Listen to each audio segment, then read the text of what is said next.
60 বছর বয়সে কোটি টাকা দিয়ে কী হবে যদি শখের বয়সটাতে শখ পূরণ করতে না পারি। হ্যালো ভিউয়ার্স, আসসালামু আলাইকুম। ছেলের স্কুল থেকে হচ্ছে তো পিকনিকে নিয়ে যাচ্ছে, তাই আমার ছেলে বায়না ধরেছে। ও হচ্ছে তো ক্রিয়েটিভে প্রায় 2 বছর, তার উপর হচ্ছে আইডিয়ালে ছিল 2 বছর। একবারও ও ছোটোবেলায় পিকনিকে যেতে পারেনি, এটা ওর কথা আর কি। তো এর জন্য আমাকে বলেছে আম্মু এবার আমি যাবই যাব। তো যাই হোক, এর আগে হয়তো বা আমারও হচ্ছে ছোট বাচ্চা ছিল, আমিও ওকে সময় দিতে পারিনি, নিয়ে যেতে পারিনি, আর ও ছোট ছিল। তো এখন যেহেতু বুঝতে পারতেছে যেতে যাচ্ছে, তাই হচ্ছে আমারও ইচ্ছে হলো যে ঠিক আছে এবার আমি নিয়ে যাব। তো এখানে হচ্ছে পিকনিকে তো নাম দিয়ে আসলাম আমরা, শেষমেশ হচ্ছে তো রওনা করলাম পিকনিকের উদ্দেশ্যে। এটা ছিল গতকালকের আমার ভিডিও, আপনাদের সঙ্গে শেয়ার করা হয়নি, হয়তো বা ছোটো ছোটো রিলসগুলো শেয়ার করেছি। তো আজকে হচ্ছে তো সব কিছু গুছিয়ে বড় ভিডিওটা আপনাদের সঙ্গে শেয়ার করতেছি। জানি না কতটুকু ভালো লাগবে আপনাদের কাছে, তবে আমরা যা যা করেছি, এনজয় করেছি, সেটাই আপনাদের সঙ্গে হচ্ছে শেয়ার করতেছি। বাট জায়গাটা অনেক সুন্দর ছিল। প্রথমে হচ্ছে গিয়েছি আমরা কিন্তু রামসাগরে, তারপরে হচ্ছে গিয়েছি দ্য গ্র্যান্ড দাদু বাড়িতে। তো রামসাগরের চেয়ে দ্য গ্র্যান্ড দাদু বাড়িটায় অনেক অনেক ভালো লেগেছে, এবং বাচ্চারাও হচ্ছে অনেক অনেক এনজয় করেছে ওখানে। তো প্রথমে সকালবেলা ঘুম থেকে উঠেই হচ্ছে তো আমি রুটি বানিয়েছি, রুটি দিয়ে খাওয়া দাওয়া করে, আর রাতের সবজি ছিল, তো খেয়েই হচ্ছে রওনা করেছি। আর একটু দেখেন কুয়াশা কুয়াশা ভাব ছিল, যেহেতু অনেক সকালবেলা 7:30টার দিকে হচ্ছে বাস ছাড়ার কথা ছিল। তো ওখানে যাওয়ার পরে হচ্ছে বাসটা ছাড়লো একেবারে 8:30টার দিকে। তো ওখানে যাওয়ার পরে দেখতেছি 7টা বাস প্রায় চলে আসছে। তো এরপরে মানুষজন নাকি বেশি হওয়ার ফলে আবার হচ্ছে 3টা বাস নিয়েছে, মোট 10টা বাস গিয়েছে আর কি।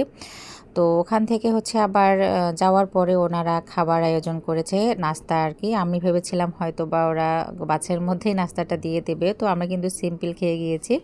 তো আমার মেয়ে কিছু দূর যেতে না যেতেই কিন্তু বলতেছে আম্মু আমার ক্ষুধা লেগেছে। ও হচ্ছে একটু আবার পেটুক টাইপের, একটু পরপর নাস্তা খেতে পছন্দ করে, ও ভাত পছন্দ করে না। তো যাই হোক, এরপরে আবার যাওয়ার পরে হচ্ছে রামসাগরে ওনারা নাস্তা দিয়ে দিল। তো সবাই মিলে ওখানে একটু ঘুরে ফিরে নাস্তা খাওয়ার পরে হচ্ছে আমার মেয়ে বলতেছে আম্মু আমি ফুচকা খাবো, ফুচকা দেখে।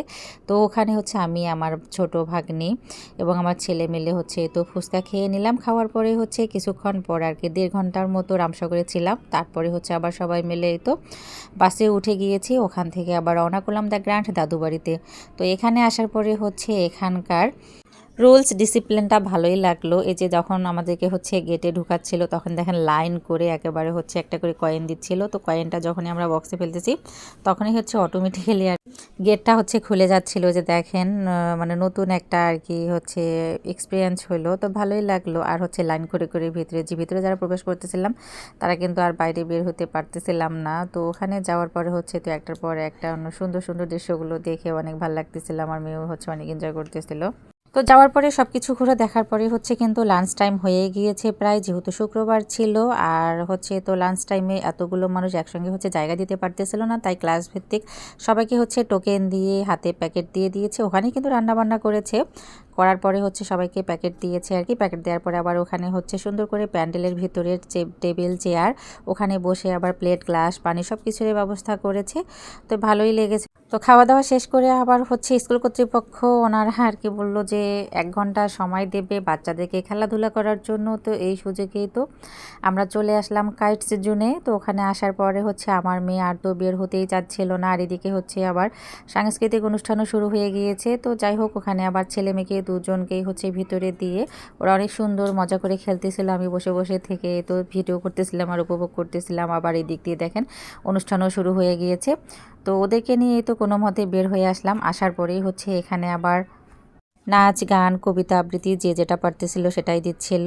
আর তার সঙ্গে হচ্ছে ক্রিয়েটিভে যেই স্টুডেন্টরা এবার চান্স পেয়েছে ক্যাডেটে, তাদেরকে সংবর্ধনা পুরস্কার দেওয়া হয়েছে। ভিডিওটা এখানে শেষ করলাম, কেমন লাগলো জানাবেন।